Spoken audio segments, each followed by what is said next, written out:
action. So recording in progress. So if you need your brain to switch into a gear where you will be asked to engage in the chat, you will be asked to be in a breakout room with a few people and engaging, then go ahead and get your brain in that space. We have a few minutes here though of some presentations before we ask you to do that. So some logistical details this morning is that Bridget is our tech assistant this morning. So if you have any sort of tech related questions, please click on the participants button. Thanks for the wave, Bridget. And then look for Bridget's name in the list. It's probably at the top because she is the host and another co-host for the meeting. So go ahead and send Bridget a direct chat. And then I know most of us are very familiar with Zoom, but I always like to give a few notes just in case this is still new for you, or perhaps there's a few extra tricks. So if you move your mouse, the controls will be available at the bottom of the screen. And from there, you can mute yourself. Go ahead and stay muted until you're in a breakout room, and then you can unmute. You can have your video on or off, stop and start video. Those are on the left, bottom left of your screen. If you wanted to access the chat, which we will be asking you to access the chat, there should be a button that says chat that will appear on the right. Or if someone's sharing their screen at the moment, it might appear as a small box that you can then move around the screen to wherever it's easiest for you to see that. Bridget, could you enable the live transcript as we get going here? And so the live transcript will run at the bottom of your screen so that you can see that as we go. The other pieces we'll use today are the breakout rooms. I can give some Zoom details when we get there, but you'll receive an invitation to join a breakout room. And when we rejoin, sometimes you have to re-click at the bottom. So I'll talk you through that. And right now we have using the beautiful Zoom feature of spotlighting. So you should be able to see my face at the moment, Karina's beautiful drawings in the graphic facilitation, and we'll have Karina introduce herself in a second, or themselves, excuse me. And then also you should be able to see the slides that are being shared. And so this is my favorite part of Zoom, is that if you hover your mouse in between where the slides are being shared and in between where the drawings and my face are, a light gray bar will appear with a little white arrow going left and right, and you can click and drag that left and right, and the screen sizes will adjust so that you can have your preference for what you're seeing on the screen in terms of size. So feel free to play with that as you would like throughout today. The spotlighting will change as we go, depending on who's speaking and what's happening. So just a few tricks that will hopefully make your experience more enjoyable today. So at this point, I'd actually, Karina, go ahead and introduce yourself.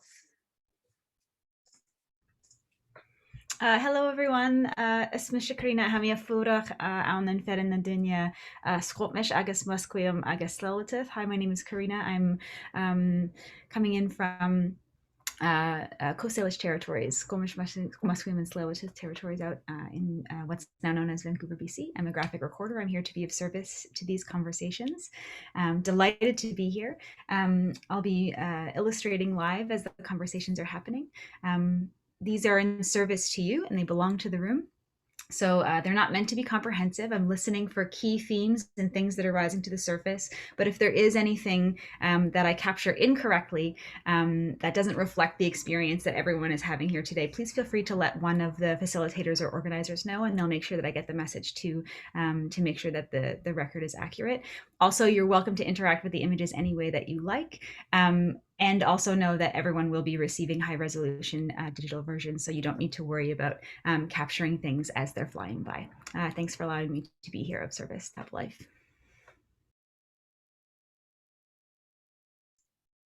Thank you so much for sharing that with us. We're so excited for you to be here.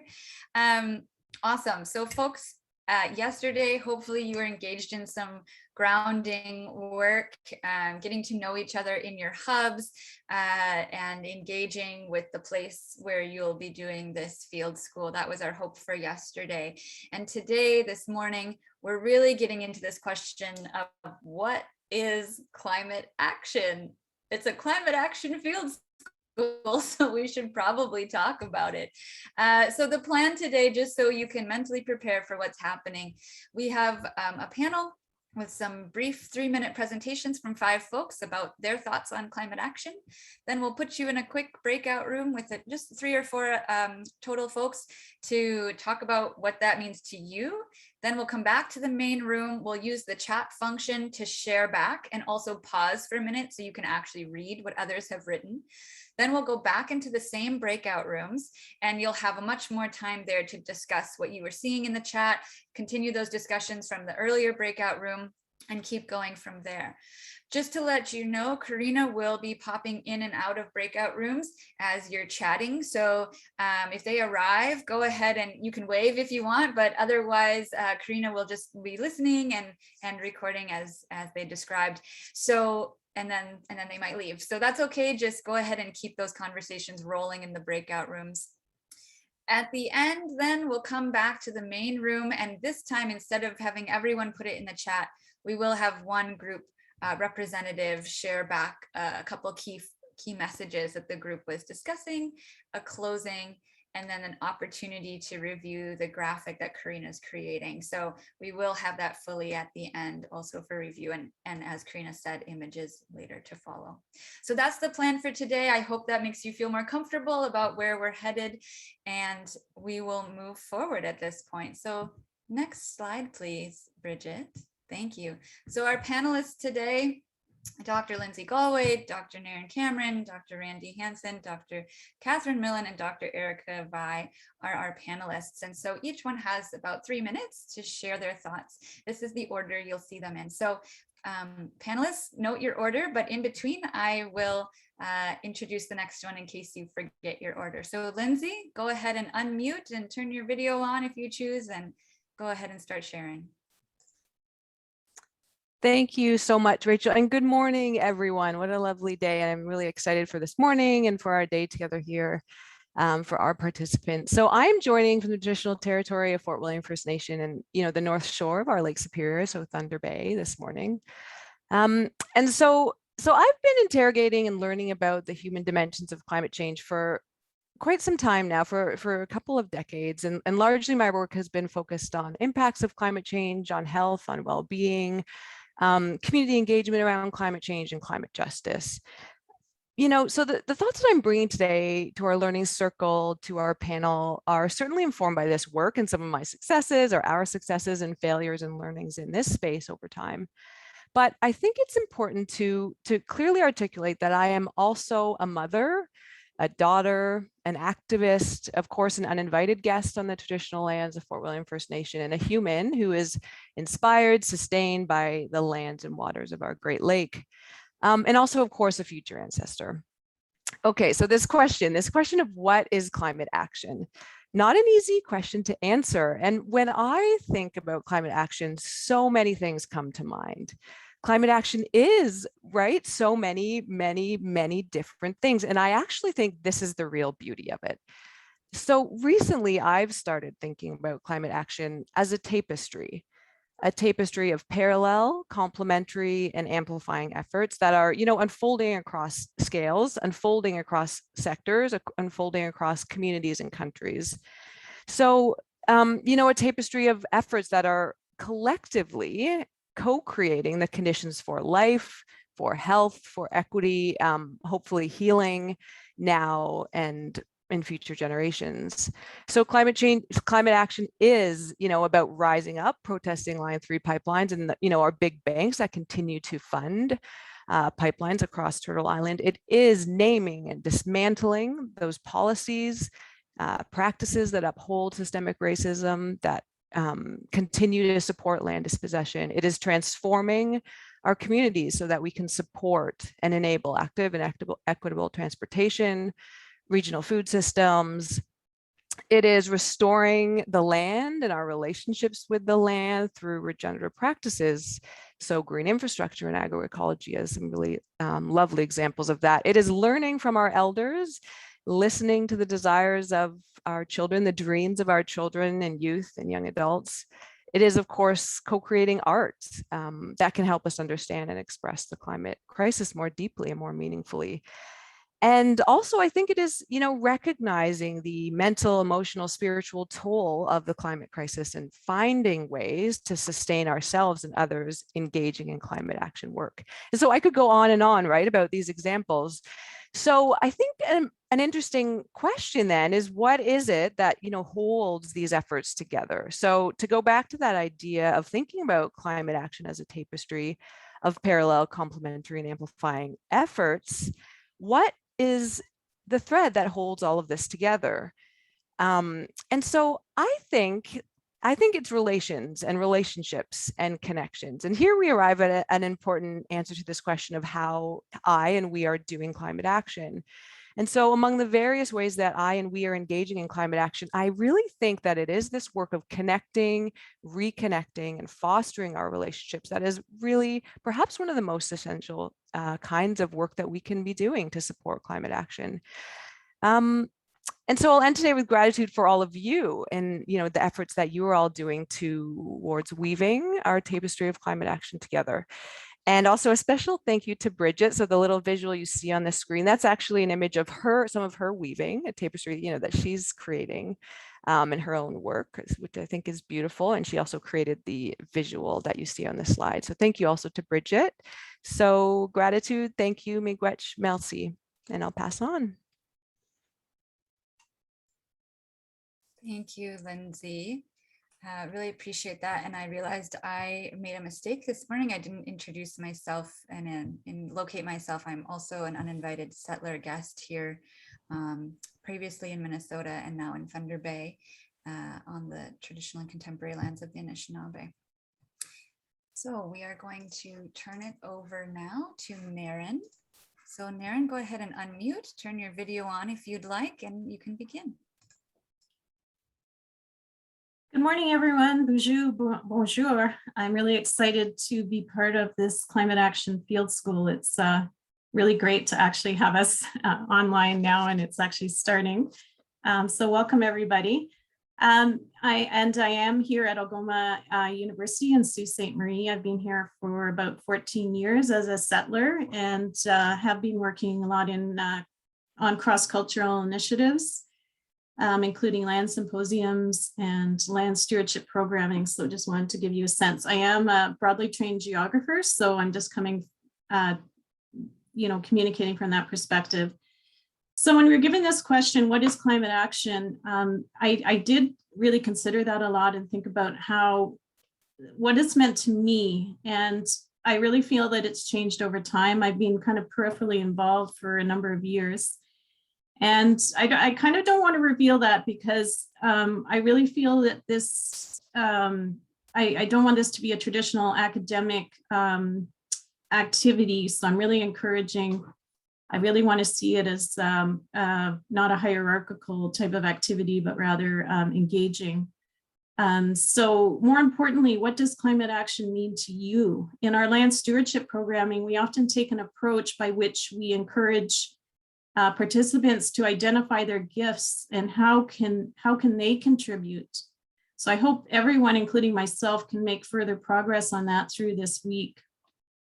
So the question is, what are your gifts and how can you see that contributing to climate action? And that, we know, be very different for every person. And it also requires self-knowledge to be able to move forward. As a geographer, I had asked for this beautiful emblem for our Living Labs network to be presented because, it's focusing around Lake Superior, which is a geographic feature that's near and dear to my heart. I was up in Whitehorse and I met an elder and they told me that I need to look after the water in Lake Superior. So after I heard that about 3 years ago, it was on my radar, but it became even more important.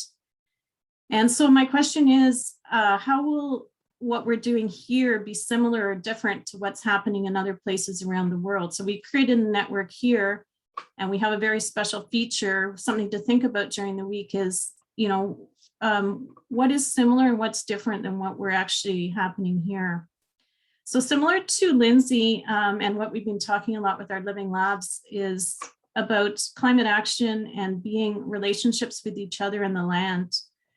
So I feel like a lot of people have become disconnected with nature, the land, and also actually with their fellow humans. So I really excited to meet people yesterday at the Sault Ste. Marie Hub, and really important is your relationships with the people that you're interacting with over this week.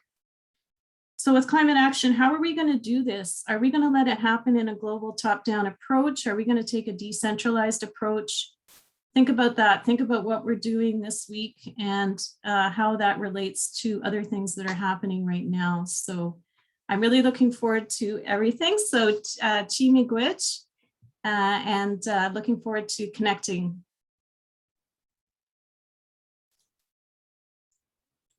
Thank you, Naren, for sharing.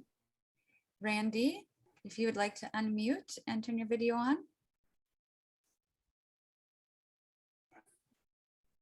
Greetings. Yes, can you hear me? Yes. I think so. Yes. So greetings. My name is Randy Hansen, and I am here at the Duluth Hub in the traditional and contemporary homelands of the Lake Superior and Anishinaabe.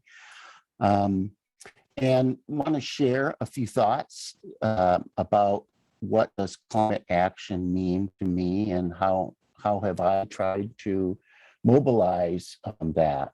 And you know, climate action in this Lake Superior watershed. All of you, I think about this issue a lot, and again, it's a movable reality, because climate is changing so rapidly in our time, and my understanding and relationships with people and planet are also constantly changing. So I'm obviously speak my reflections at where I am right now. What can we humans do but choose? The only thing is for humans to choose. So writes the poet Robert Bly. Perhaps it's choosing that fundamentally accounts for whatever human uniqueness we have as one of 8 to 10 million species presently on our planet Earth.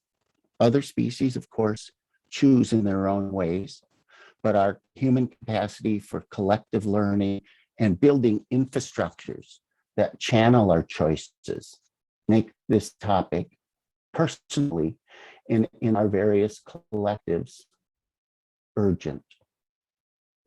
How do we force this moment to its proper crisis and choose appropriately in ways that don't make us crazy? Easier said than done. We live in a world of systems, both social and ecological, which altogether is our only home, this planet Earth. This single large system is woven together of nearly infinite numbers of smaller social and ecological systems. My body, my family, the great boreal forest, leaves of grass swaying in the wind, the cold and regenerative depths of Lake Superior, the fossil fuel industry, the water protectors. Each of these are part of the larger assemblage that we call Earth. The image I chose to share abstractly represents, and is useful, at least for me, to help think about how our social and ecological systems interface with each other and ourselves and create the worlds that take shape in nature and culture around us. How do we recognize this world of systems that embodies the forms of life all around us, all of which are interconnected, acting together to create and maintain the conditions for life here and now? As you all know, our planet has operated in many different modes across deep time. It's been a snowball. It's been a very hot house. And it's lived many versions in between. Here we are on Lake Superior in what we call this 21st century. In a Goldilocks conditions that people have named the Holocene, in which climate stabilized in ways that were very hospitable to our species living across the planet. We are all evolved and adapted to this Goldilocks world that we are living in right now. We humans, obviously, and importantly, are diverse in ways that have been gifted. And part of our gift is this necessity to choose. We live in a time of crisis in which systems of industrialism, settler colonialism, and capitalism more broadly enact cumulative choices for maximum extraction from both our social and ecological systems. In this moment of cold, bad climate crisis, all we can do is choose. For my own part, I believe that regional or bioregional or distributed social and ecological systems, especially those related to the key infrastructures of food, water, and energy, that these can be embedded in regional scales rather than the global ones that presently manage them.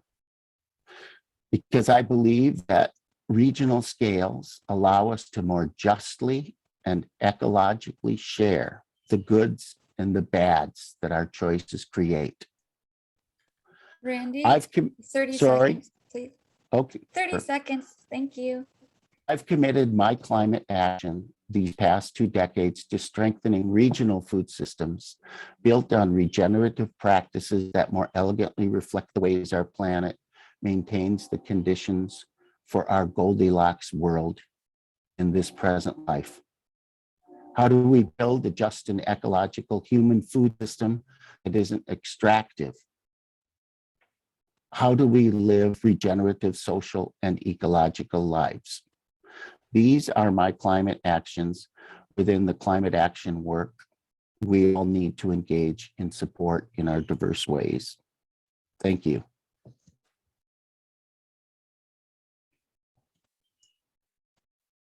Thank you for sharing that, Randy. Catherine, if you would like to unmute and turn your video on. Hi, everybody. My name's Catherine Millen, and I also am an uninvited guest here, settler guest here on the Lake Superior Anishinaabe lands. I want to resonate with what Lindsay, Nairn, and Randy have said, which is to focus on relationships, stewardship, and responsibility, and the idea of choosing within systems that are both given and for us to build. So I'm an anthropologist, so I'm interested and work with the integration of cultural and material systems. And within this, for climate action, my work on climate action is with decarbonizing our energy system. So I am choosing to focus on solar photovoltaics. Why? That's kind of my object, because photovoltaics are decarbonized energy. They are a distributed technology. They are decentralized. They can be used in decentralized ownership ways. And they also are connected to the price value of electricity in our current fossil fuel system. That's how they are right now. So I feel my work with solar as a climate action work is going to be to demonstrate how these values are relationized. So what's the relationship between the price of electricity and decarbonized electricity? So my picture here is a mural that artists that I work with. This is in Tucson, Arizona, where the project that I work on called the Solar Commons is, we did this mural for our Solar Commons project. So we built the Solar Commons. We have a photovoltaic array. We are capturing the sun's radiance, making electricity, putting it behind the meter, getting a market price for it, and then taking all the savings from the gift economy of the solar's radiance and moving it into a social wealth trust fund that can go into a community and serve needs there. So the picture here, the mural, we always work with artists here, is to show and embed solar energy. You see the photovoltaics, to embed them in other systems and to show relationships, and in particular gift economy relationships. And in particular, the key word I want to leave you all with is the word obligation. So you see that on the left side of this picture, you have the energy transition from fossil fuels into renewable energy, but you also see older technologies that humans have built, pottery, basketry, and the idea that we can have teachings and art that goes with them to understand fair share, to understand equitable use, and to learn from these things. The same with our agricultural systems. So bringing and decarbonizing our energy system and using solar photovoltaics and their prices to move that into systems that are community economies that build livelihoods, community economies, local livelihoods, and to do that with obligations to earth systems and obligations to each other. So this is my idea of climate action. And I feel that we can all in our lives even have a focus, take a focus on one thing, and have ways, which is something I try to do in my teaching as well, ways that we can show the embeddedness of our climate actions in the systems we live in, so that we can move those systems into relationships that are more sustainable.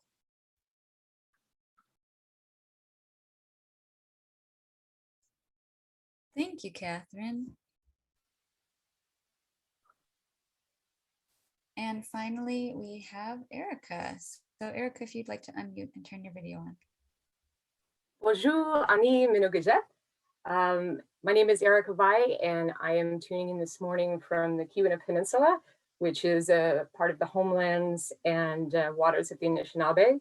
I'm really grateful to be here and was really appreciate all of the comments that the panelists have shared with us. And I feel there's some similarities and themes as we go through these.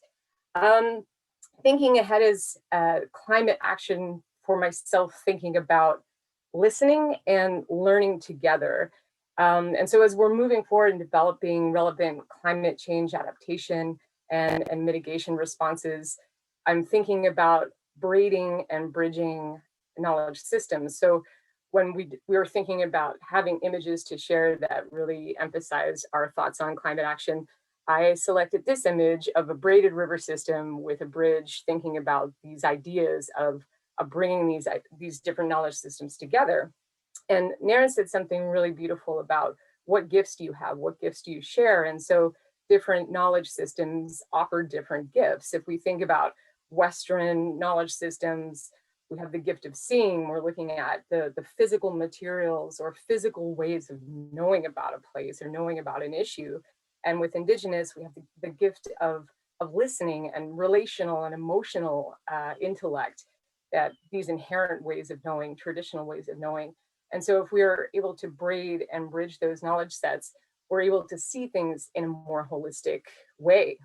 And so thinking about moving forward with climate action, it's really this co-creation of knowledge in this holistic way. Another philosophy I really love is Albert Marshall, who's a Mi'kmaq elder from what is now Nova Scotia, has shared this concept of two-eyed seeing. So again, if we look at things through one lens, through one knowledge system, we're not in focus. We can't see the whole picture. But if we if we use a Western knowledge system and an indigenous knowledge system to understand something, we see it in a much better focus. So this two-eyed seeing approach really helps us to learn. So that's something I think is very important as we move forward, to be able to braid and bridge and share and learn together. Another aspect of climate action, I think, is, and this is something that many of the panelists have brought up, is these relationships we have with place and with each other. But having a shift perhaps in some of the ways we view our place. And this is something that came up in a discussion just the other day. I was working with a team on a climate resiliency plan with the Keweenaw Bay Indian community. And we were outlining like the resources that would be a part of this plan. And one of the members had indicated, you know, we keep saying resources and they're not resources, they're responsibilities. And that really hit home. That's exactly that relationship. We have relationships with each other. We have relationships with our plant relatives. We have relationships with Nabi, with water. And so really understanding if we bring that to a different level of thinking about it as responsibilities, or as Catherine said, obligations, you're thinking about it in that way.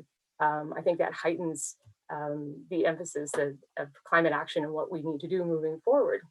So I guess in short, thinking about it is learning together and listening, the co-creation of knowledge through braiding and bridging knowledge sets, and then just recognizing the really important relationships we have with our place. Chimikwich.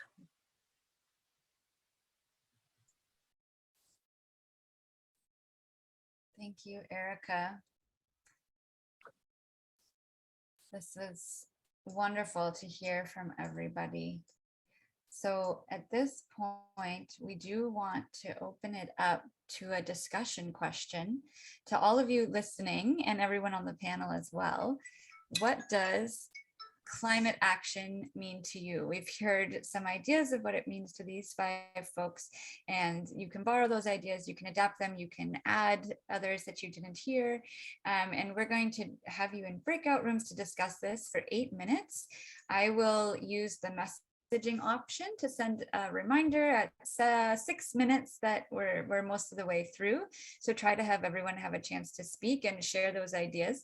If you'd like to jot down little notes, you can, because once we're back in the main room, we will have you share in the chat what you discussed for yourself. And then we'll add some additional discussion questions and head back to those same breakout rooms with the same people. So that is the plan. If you are, I've tried to organize the breakout rooms with participants in Sault Ste. Marie and Thunder Bay being in rooms, and then those of you who are engaged as facilitators or Living Labs Network members, you have rooms as well, so that folks can engage across hubs. Hopefully, I should have done that pretty well. So I'm going to click open all rooms. If you will likely see a message appear on the middle of your screen that asks, it says you've been invited to join a room. Go ahead and accept that and click join, I'm pretty sure, and that will send you there.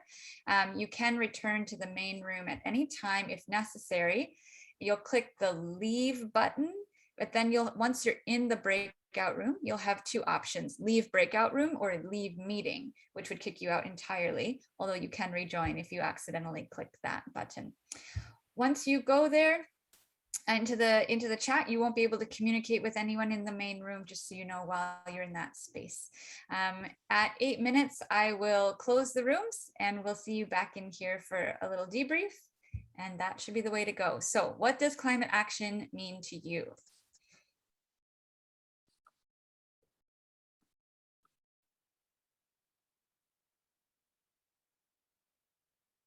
Go ahead and click that join button. If you're not sure where to find it, let me know.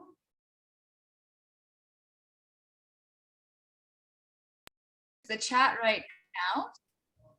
And so go ahead and click on that chat button at the bottom of your screen. You have to move your mouse for it to appear. And go ahead and answer however you'd like. What does climate action mean to you? So I'm going to actually be quiet very intentionally for 90 seconds so folks can just think, type, and hit enter. And then I'll say, great, go ahead, and whatever you're you're done typing, you can start reading through those, and I will intentionally be quiet then as well, so you can just focus on reading. So go ahead and start to share.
Are inspired to add more, you certainly can. You're not required to only have one.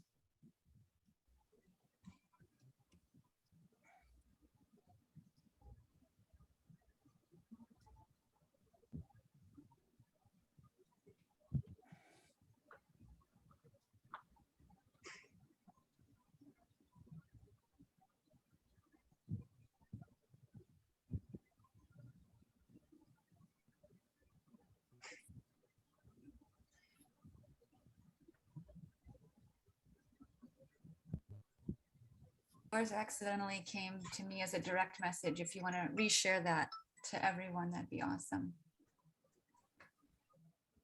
And if not, I can do it for you. So go ahead, folks. That was, if you're still typing, please keep going, please keep adding, but I will continue to be quiet so that we can continue to read these really excellent ideas that are being shared for about approximately another 90 seconds.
Were really great to read. I hope folks are, I see them continuing to come in. Oh my gosh, I don't want to talk here. I'll give you another 30 seconds to read these last few if you're the same pace as me here.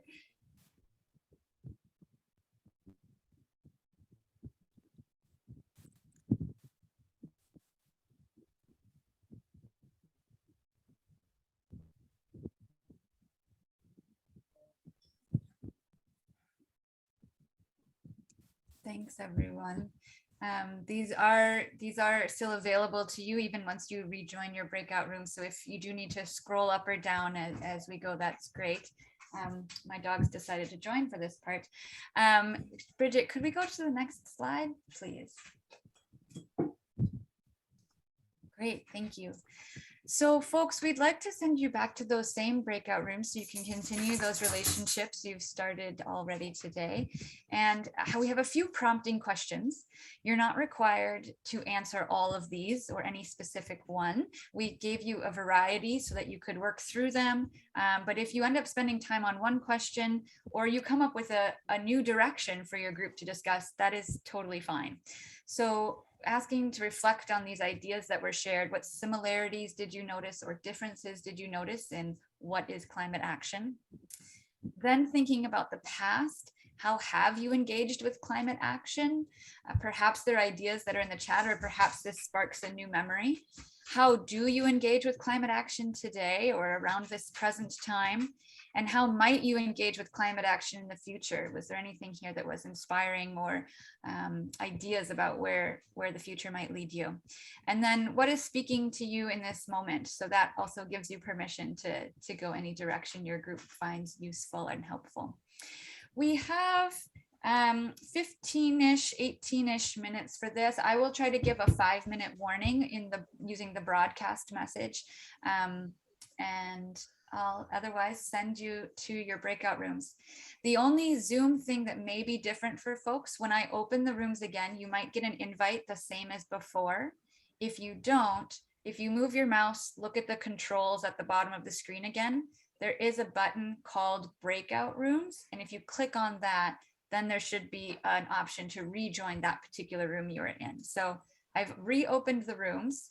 If you haven't already gotten a notification to join, then click on the breakout rooms button at the bottom, and then your room should appear as an option. And if you're not sure, you can unmute and ask.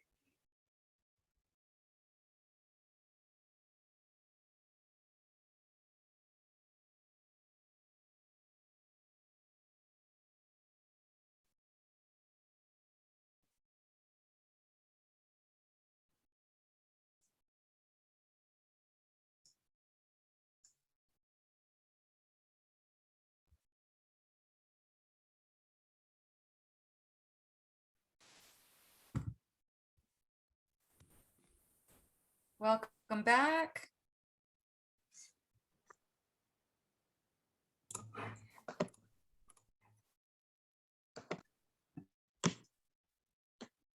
Welcome back, everyone. I hope that was fruitful. Zoom is very excited. Okay. So folks, we've got about, just real quick, we're gonna do this in about 10 minutes and then we'll turn it over for a synthesis. So if someone in your group was nominated or volunteered themselves to be a representative to share just one key message that was really in your group, could that person use the raise their hand feature? And then I will just call on names as I see them. And then we'll go from there. If you don't know how to use raise your hand, go ahead and just put in the chat, it's me, and then I'll know to say your name. And I see them here. I need to drag them down. Karina, go ahead. You can unmute and share. Hi, yeah. So we talked in our group a lot about just kind of like how we all partake in different, more like small day-to-day climate actions, like kind of like within our individual lives. We talked a little bit about how we all want to get more involved, like in larger community action, but also just kind of how sometimes it can be like, I know sometimes you can get a little lost or discouraged, like in the larger things, because it kind of, sometimes you don't see the direct result of your actions. And then we kind of, then this led us into kind of more just like a spitballing kind of discussion about just like food waste and in the different areas of our lives that we've seen food waste, and just kind of, yeah, what our thoughts were. We just, yeah, there wasn't really like a big conclusion in this discussion, but it did take up a lot of time and we just like kind of spitballed off of each other around food waste. That's great. Thanks for sharing, Karina, and everyone in that group. Ainsley, go ahead.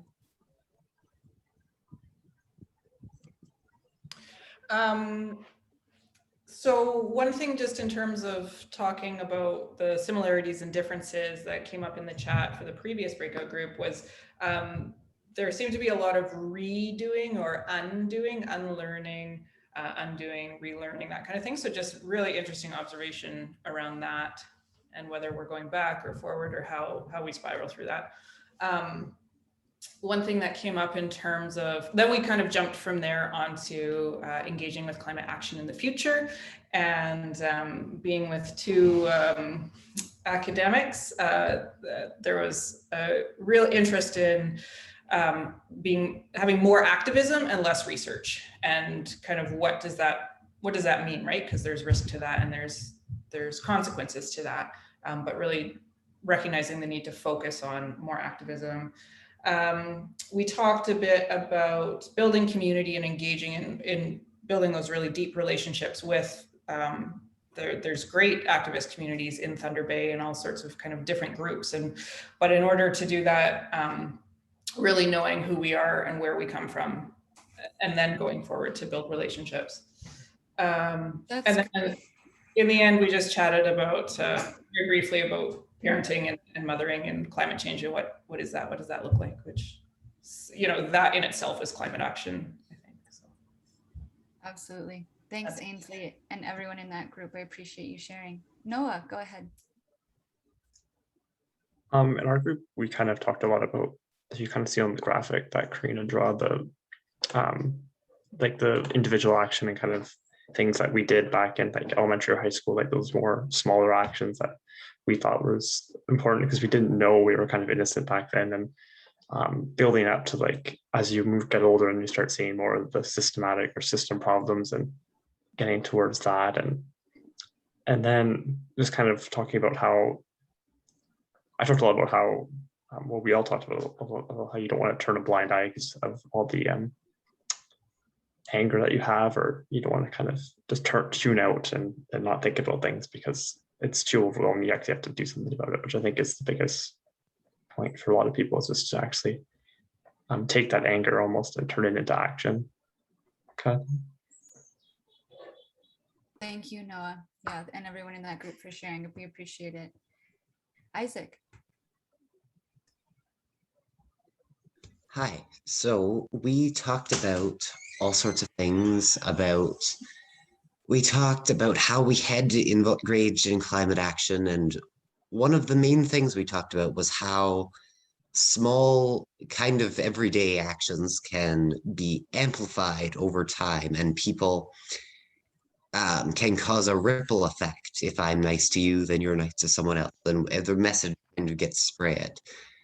And we talked about how people think of the more outward and aggressive actions of climate activism, such as using a protest, organizing a protest, that sort of thing. But we don't often talk about the little everyday things, like having a conversation with a family member, or organizing maybe a small pickup of litter on a beach, that sort of thing.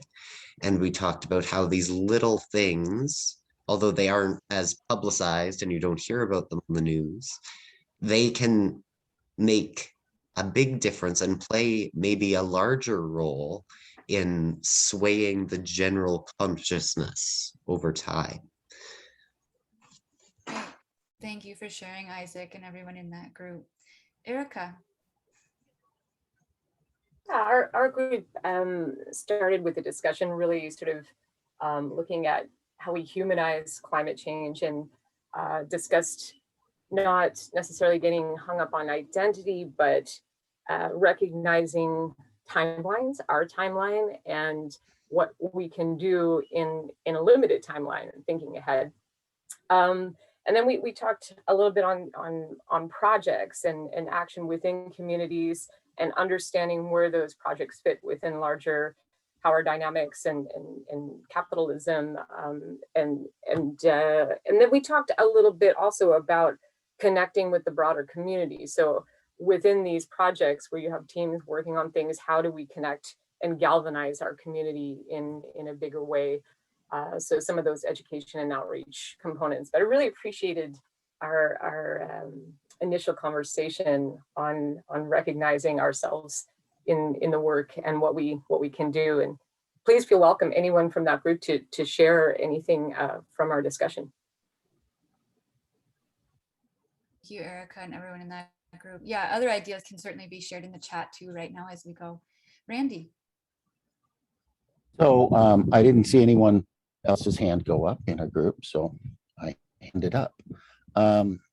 So we talked a lot about sort of different entry points or ways of engaging climate action, and noted that a lot of the discussions went between sort of self-care, mindfulness, immediate relationships on the one hand, and then systems change, power in institutions, and sort of creating default choices by virtue of infrastructure and system change.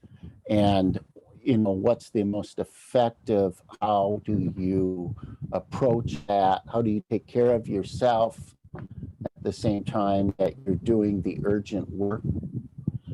And another thing we talked about also is this kind of dichotomy between code red, which is to say how climate change is happening. It's in some sense too late, which is to say that climate collapse is already happening for many people and places around the planet. At the same time that the question of intensity, how bad and how deep will climate change go, is still super urgent, and we can have impact on that. And so how do we manage for collapse psychologically, infrastructurally, socially, at the same time that we find the energy, strength, and will to really challenge the institutions that fail to recognize the urgency of code red climate change? Randy and everyone in that group and others. Room one, I know I don't see anyone with a hand up, but perhaps you're all, you don't want to share, and that's okay too. So if you'd like to, you can ask.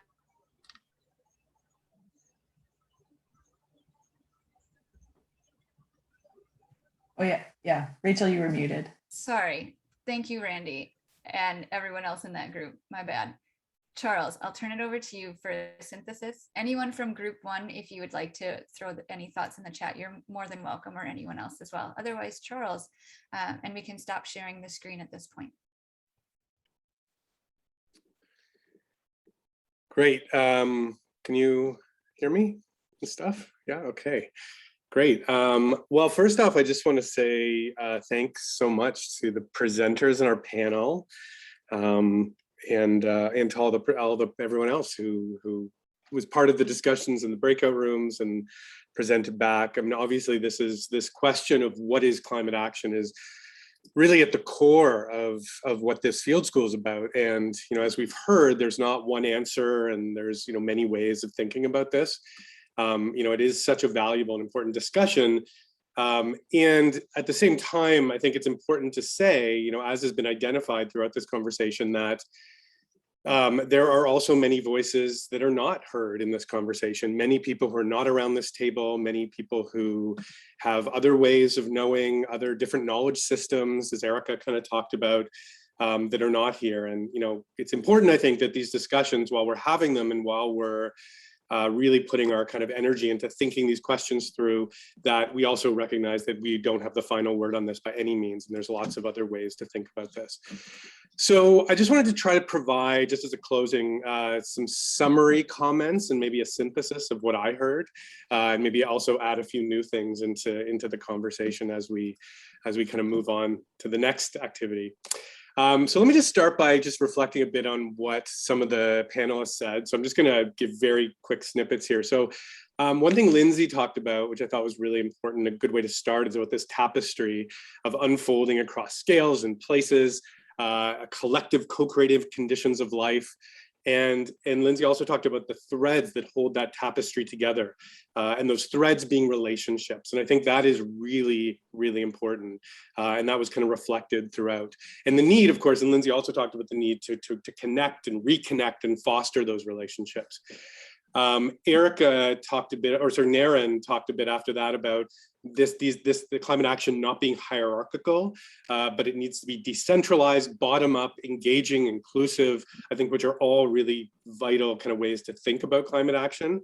And that she also asked the question of how will what we do here be similar, different in other places. And I think that question of scale also came up a lot, that, you know, what we do here is not the be all and end all, and we can't do work here without thinking about other places, because, you know, as we know, climate crisis is not a local issue. It is a global issue, and we have to think globally in many ways.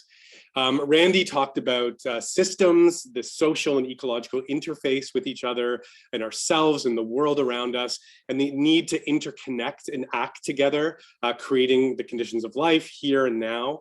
And I think that idea of systems is so important, of the connections between things. The question of how do we live a more regenerative social and ecological life, or lives, as Randy put it. Catherine talked again, reinforcing this idea of stewardship, responsibility, more responsible, more sustainable relationships. And then Erica kind of brought things together at the end of the panel, talking about connecting, the idea of braiding and bridging knowledge systems, sharing and learning together. And I think, Erica, one of the things you said at the very end, which I think is so important, is again, this idea of responsibility, that there is a responsibility. This isn't a choice. It's not something that, you know, oh, if we have the time we should do, but it is a core responsibility. So I think that really got us started in a good way. And I just have a few, so in terms of the chats and the discussions, I was just jotting down some words. So I'll just say some of these words that I heard, which I think are really central to the conversation that I want to keep kind of move us forward. And that is ideas of learning and unlearning, relationships, reciprocal, relational, intergenerational, interdisciplinary care, mindfulness, value shifts, responsibility, educating, connections through the web of life, being a good future ancestor, and systems change. So that was kind of what I heard from the conversation. I just wanted to end, I wanted to wrap up with maybe a synthesis in my mind of the way I'm thinking about some of these issues based on, again, what I heard, and well, kind of put this on the table, and we can, you know, think about it again, moving forward into our future discussions. So I guess I want to start by saying, I think we cannot address climate change without addressing the social and ecological systems that create the conditions that actually cause climate change in the first place. And I think this is really what Randy was getting at. So for example, Randy talked a bit about the Lake Superior Living Labs Network, dealing with issues of land, food, water, energy, individual and community well-being. So that nexus of issues, right? And it also means addressing the underlying causes of injustice and inequity. White supremacy, capitalism, settler colonialism, patriarchy, right? These are the inequalities and inequities that actually are leading to what allows some of us to live very well and some of us to not live so well, live very poorly, in fact. If we accept this idea, then it also means that some kinds of climate action may actually be counterproductive. And I think we need to think about that. And in other words, so what that means is that we call things climate action, but sometimes they're not only unhelpful, but they actually further injustice and further the climate crisis, right? So said in another way, trying to address kind of climate change mitigation and adaptation without addressing underlying systems of power and inequity, I think is extremely problematic, because we risk more of the same. We risk a future where people who can afford clean water, who can afford clean air, can have it, the privilege, many of us, and the people who can't are going to suffer the consequences. And the result of also these kind of small actions that don't move us in the right direction, also risks us getting to a place of burnout and stress and anxiety, and that is also not helpful. So climate action, I think, needs to be, yes, begin with individual action, but also needs to be more than that. Right? Subsequently, I think we cannot blame individuals for making bad choices, right? While those of us in the rich world can take small actions, people are literally being displaced from their land, from their homes, they're losing their livelihoods, and they are literally being poisoned and dying from climate change or the climate crisis. So solutions demand transforming the structures that cause climate change, as we started from the beginning. That's the responsibility. So Lindsay talked about this, Catherine talked about this, Erica talked about this, these responsibilities. And ultimately, it's about transforming relationships with each other as a community and with the earth. And Lindsay really talked about this idea, right? Our relationships with the web of life are deeply out of balance, and we have to rebalance those relationships. And while small actions, yes, can move us in the right direction, are an important start, we need to do more than make small tweaks to this problem. Climate action means, as Naomi Klein has rightly said, changes everything.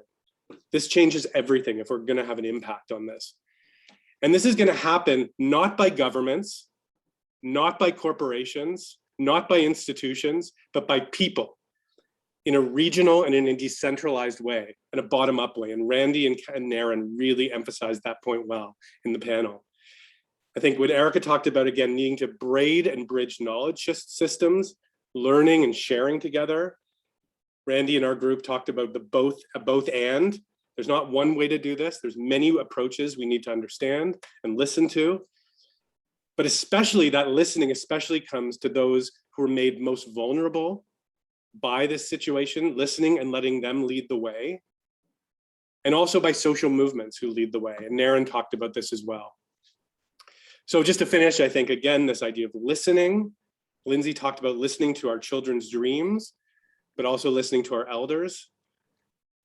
These different ways of knowing, bringing these different knowledge systems together, that's our way forward, I think. And yeah, so that's my summary based on what I heard. I hope you disagree with something I said, so we can talk about it into the future in the next week. Yeah, I look forward to more discussion about this. So thanks again, everyone. Thanks, Charles. Yeah, thanks for those powerful and important words for us to hear at the end of this particular session, but at the beginning of the week, where we still have lots of time to discuss and going forward into future weeks as well. We have just a couple of minutes left, and so we wanted to take this moment to actually, I'll be quiet, everyone will be quiet, and everyone can review the graphic here. Karina, did you want to say any words about what we're about to do here? I think Charles has just done a great job of creating a summary, and I'll just I'll just scroll back through the images as they were made and just allow everyone to be with them with where they're at for now. Thank you.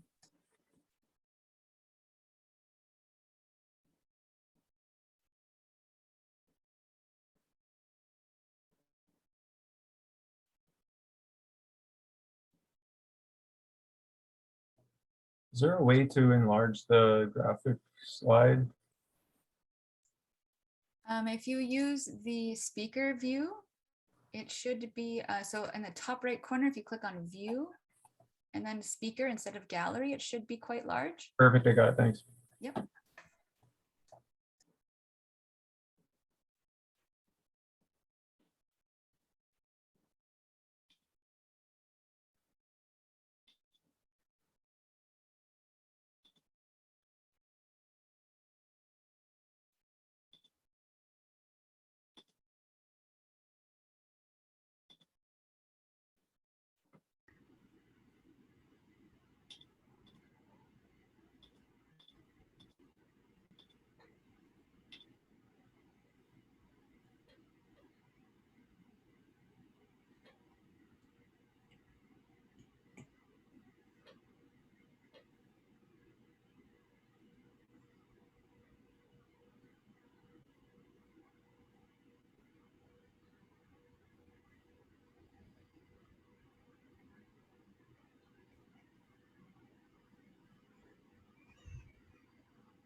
Thanks, everyone. I hope these are helpful in your work moving forward. Thank you so much, Karina, for capturing what was said today. We've extended just slightly beyond noon here. Thank you for everyone's attention today. Thank you to Karina for so much beautiful capturing, as well as Charles. The visuals again will be made available to everybody in the coming day or days, just so you can anticipate those. I think the Thunder Bay and Sault Ste. Marie folks have other stuff planned for today. I hope you have a good time. Everybody who's attending, we do have our public webinar, and the next time the group of us will come together will also be with the broader public on Wednesday evening at 5 o'clock Central Time and 6 o'clock Eastern Time. And so please, again, feel free to invite anyone that you would like to invite to that group. It's very open, and we have plenty of room in the Zoom webinar. Otherwise, we'll let everyone have a good rest of the day. We'll see you on Wednesday, and keep up the good fight, everybody.